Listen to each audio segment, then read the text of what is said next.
Hello students, आपका real number first tenth का first chapter खत्म हो गया है। सेकंड आज से स्टार्ट करेंगे, जिसका नाम है पॉलिनोमियल। तो पॉलिनोमियल के अंतर्गत पहली बात तो पॉलिनोमियल आपने पिछली क्लासेस में पढ़ रखा है। जब एल्जेब्रिक एक्सप्रेशन और नंबर को प्लस माइनस करके एक साथ लिखते हैं उसे हम पॉलिनोमियल कहते हैं। जैसे 4x³ 3x² 2x1। अब यहाँ पे आप कहीं भी प्लस माइनस लगाते रहे, ये जो अरेंजमेंट बनेगा इसे हम पॉलिनोमियल कहते हैं। पॉलिनोमियल लिखते समय दो बातों का ध्यान रखना है। डिक्रीजिंग ऑर्डर में लिखना है, मैक्सिमम पावर पहले उससे कम स्टैंडर्ड फॉर्म में हमेशा लिखेंगे। दूसरी बात ध्यान ये रखना है, पॉलिनोमियल की जो मस्ट कंडीशन है वो ये है कि जो ये पावर होगी वेरिएबल की वो रेशनल नंबर नहीं हो सकती है, नहीं फिर वो पॉलिनोमियल नहीं कहलाएगा। मतलब आप इंटीजर पावर लिखेंगे तभी पॉलिनोमियल कहलाएगा।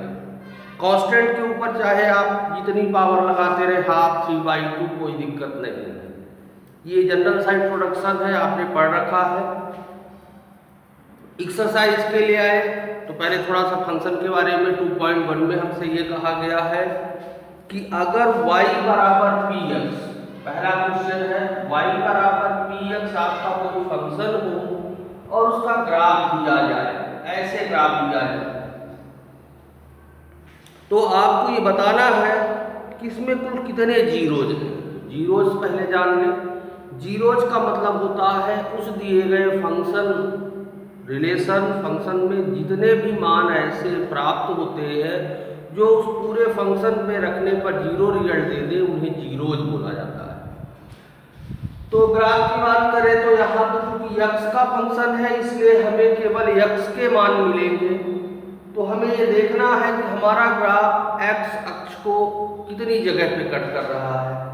जनरली ये ग्राफ आपका ये x अक्ष है और ये y अक्ष है, तो हमारा ये ग्राफ जो है सीधा चला गया है, x एक्सिस को कहीं भी कट नहीं कर रहा है।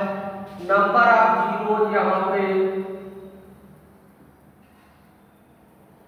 आपको कितने मिलेंगे, एक भी नहीं कहे, मैथमेटिकल भाषा में उसे शून्य कहा जाता है।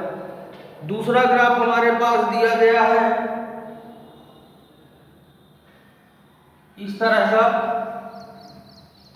यहाँ पर एक जगह पे x एक्सिस को कट मिल रहा है, इसलिए नंबर ऑफ जीरोज आपको कितने मिल जाएंगे, 1। इस तरह से आपको अपने 2.1 एक्सरसाइज में अपने ग्राफ को देखना है। x एक्सिस को ग्राफ जितनी जगह पर कट करेगा उतने जीरोज आपको प्राप्त हो जाएंगे। बड़ी आसानी से आप इसे कर पाएंगे और बहुत सरल सी प्रक्रिया है। इसमें केवल 6 क्वेश्चन दिए हैं जिसमें ग्राफ ही ग्राफ दिए हैं। आप ग्राफ को देखकर उसके नीचे नंबर आप जीरोज करके आप 1 2 3 जीरो जितने भी हैं उन्हें लिख पाते हैं। अब आते हैं एक्सरसाइज 2.2 के लिए। यहाँ से आपको पॉलिनोमियल के कुछ क्वेश्चन दिए गए हैं। पहले तो आप उन क्वेश्चन को समझेंगे। 2.2 का पहला क्वेश्चन आपके पास दिया गया है, find the zeros of the following quadratic polynomial and verify the relation between the zeros and coefficient. मतलब प्रश्न का कहना यह है कि हम आपको नीचे पॉलिनोमियल उपलब्ध करा रहे हैं, आप पहले तो उसके जीरोज को फाइंड करिए और साथ ही साथ वेरीफाई करके दिखाइए कि जो हमने जीरोज फाइंड करे हैं वो सही है। तो सबसे पहले एक पॉलिनोमियल ले लेते हैं, x² - 2x - 8। x² - 2x - 8 हमारा जो पॉलिनोमियल है, पहले तो हम इसके जीरोज फाइंड करने के लिए इसको फैक्टराइज करेंगे। आपने इस तरह के पॉलिनोमियल क्लास 9th में फैक्टराइज किए हुए हैं, एक बार फिर से देते हैं। फैक्टराइजेशन की जो हम यहाँ पे मेथड इस्तेमाल करते हैं वो है splitting the middle term and factorise. बीच के पद को दो भागों में बांटते हुए गुणनखंड करना इसे कहते हैं। हमारे पास यहाँ पे नंबर 1 है और यहाँ पर 8 है। 1 और 8 की मल्टीप्लाई करा जाए तो रिजल्ट हमारा 8 आता है। हमें इस 8 के 2 पार्ट करने हैं, हमें इस 8 के 2 पार्ट करने हैं इस तरह से कि उन्हें आपस में माइनस करते हुए रिजल्ट 2 आ जाए। यहाँ का सिंबल विशेष तौर पे ध्यान रखिएगा। हमें 2 पार्ट करने थे 8 के, हमने डिसाइड किए 4 और 2। 4 2 या 8 होता है, लेकिन 4 में 2 को माइनस करने पर हमारा ये रिजल्ट कितना प्राप्त हो जाता है। इस प्रकार से हम इस 2 को 4 - 2x - 8 लिखेंगे। x² - 4x माइनस की मल्टीप्लाई प्लस और 2 का x में 2x - 8। अब आते हैं, इन दोनों से हमारे पास एक x कॉमन हो सकता है, x - 4। यहाँ से इन दोनों से केवल 2 कॉमन हो सकता है, x-। इस तरह x - 4 एंड x + 2।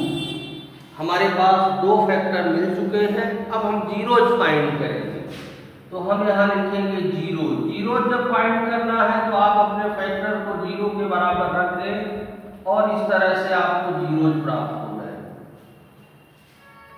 आपके जीरोज आए हैं 4 एंड -2। ये क्वेश्चन का आधा काम है।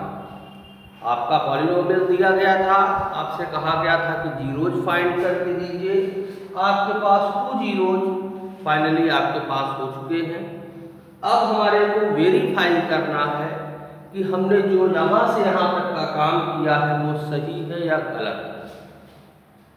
तो हम इसके लिए निकालेंगे sum of zeros. Sum of zeros कैसे निकालेंगे? आपके पास दोनों जीरोज हैं, आप इनका सम कर लें 4 + -2। आपका रिजल्ट है 4 में -2 चला गया तो 2 आ गया। यही चीज अगर फार्मूले अपने क्वेश्चन से निकालें तो एक रिलेशन है सम ऑफ जीरोज का। सम ऑफ जीरोज का रिलेशन है फार्मूले फॉर्म में अगर कहा जाए तो -b/a होता है। कितना होता है फार्मूले से? इसकी लैंग्वेज भी है minus coefficient of x upon coefficient of x²। तो आप ये देख सकते हैं कि -b की वैल्यू यहाँ पे -2 ली जाएगी और a का मान 1 लिया जाएगा और ये 2 प्राप्त हो जाएगा। इस मेथड से हमारे पास 4 + -2 रिजल्ट आपका 2 आया है, जो कि यहाँ से लिया गया है सॉल्यूशन से। और क्वेश्चन से भी देखें तो भी हमारा रिजल्ट कितना आ रहा है। इन दोनों के आधार पर हम ये कह सकते हैं कि हमारा काम, जो बीच का हमने फैक्टराइजेशन का काम किया है, वो सही है। एक और वेरिफिकेशन हमारे पास है प्रोडक्ट ऑफ जीरोज।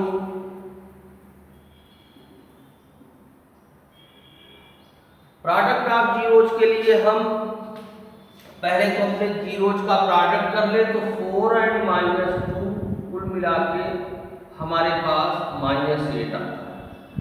इसका एक फार्मूला भी है इस क्वेश्चन से निकालने का, वो होता है C/A। मतलब constant term upon coefficient of x²। ये फार्मूला बुक में दिया है, आप देख ले।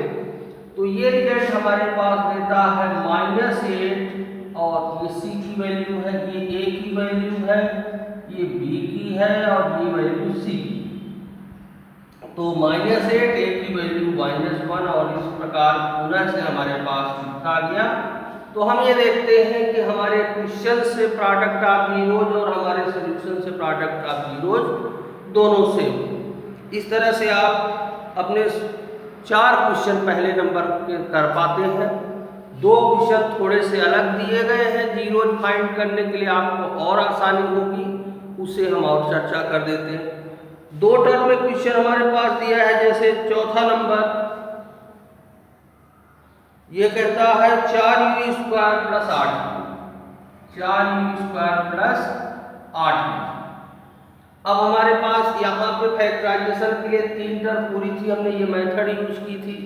यहाँ 2 ही टर्म दी गई है, तो या तो डायरेक्ट कॉमन होकर फैक्टराइज हो जाएगा या फार्मूला लगेगा, तो ए स्क्वायर माइनस बी स्क्वायर से ए प्लस बी ए माइनस बी कर लेंगे। तो हम ये देख रहे हैं दोनों से 4 कॉमन हो रहा है और एक यू दोनों से कॉमन हो रहा है। हम डायरेक्ट 4 कॉमन कर ले और एक u कॉमन कर ले तो हमारे पास u प्लस 2 बच जाएगा। हमारा फैक्टराइजेशन का काम जो यहाँ 1 2 3 4 5 स्टेप में हुआ था, एक ही लाइन में हमारा हो गया है। अब हम जीरोज फाइंड करेंगे। अपना जीरोज फाइंड करने के लिए 4u इक्वल टू 0 करेंगे तो u की वैल्यू 0 मिलेगी, और u प्लस 2 इक्वल टू 0 करेंगे तो u की वैल्यू माइनस 2 मिल जाएगी। इस प्रकार हमारे 2 जीरोज मिल सकते हैं और वो है u बराबर 0 और माइनस 2। 2 जीरोज हमको मिल गए। अब हमारा वही वेरिफिकेशन है, उसी तरह से चलेगा। बस ये ध्यान रखना है कि ये a की वैल्यू है, ये b की वैल्यू, c की जगह पर कुछ नहीं है तो आप यहाँ पे क्या लिख लेंगे, अपने से प्लस 0 लगा के c की वैल्यू 0 पा जाएंगे और पिछले क्वेश्चन की तरह आप सेम वेरिफिकेशन कर सकते हैं और पहला क्वेश्चन आप कंप्लीट कर लेंगे।